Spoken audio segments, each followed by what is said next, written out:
is Amanda Wilkerson. And throughout the course of life, you're going to have times where everything's going right. There are going to be times when things are not going right. It's not scary to me to think that there would be times when everything's not going great. What would be scary is for things to be going poorly and me have absolutely no idea about that. Amanda, what would you say to someone who needed some insight into how they were doing in life? I would say pay attention to your emotions and how you feel. Your brain, even your body, will tell you if things are going south or if you're just not being able to see things through in the right way in life. And if emotions are persistently going the wrong direction, that means something. If you're sad for a minute because of a cause, okay. But if you're sad most of the time, or more days than not, maybe that hasn't always been the case for you, well, those are the feelings that Amanda's talking about. For me, it's whenever I'm starting to focus more so on negative things, critical things, things to complain about or pick apart.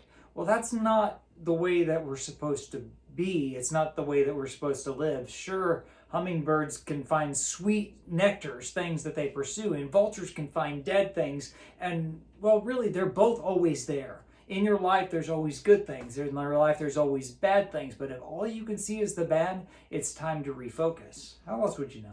Yeah, and I think it'd be hard to find those positives if you find yourself withdrawing, which I think is another way that you can tell that things are not going as well as they could be, or withdrawing from friends and family or things that you used to like to do. You just kind of shut down.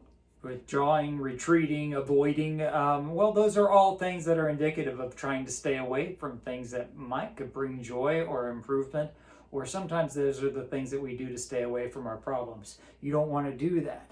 Another place that will reveal when we're not doing as good as we could be doing is in our defensiveness. If you're being defensive most of the time, if you're feeling the need to guard or to block or to explain, well, you probably shouldn't be defensive all the time. Maybe you're listening to me saying this going, why is he saying that to me? If you're defensive more than not, either you're in a situation which you need to be in. If you are, you should evaluate that. But if your situation isn't one that you have to be defensive all the time, then if you're being defensive all the time, there's a problem. Good luck to the person who will have to transcribe that into captions.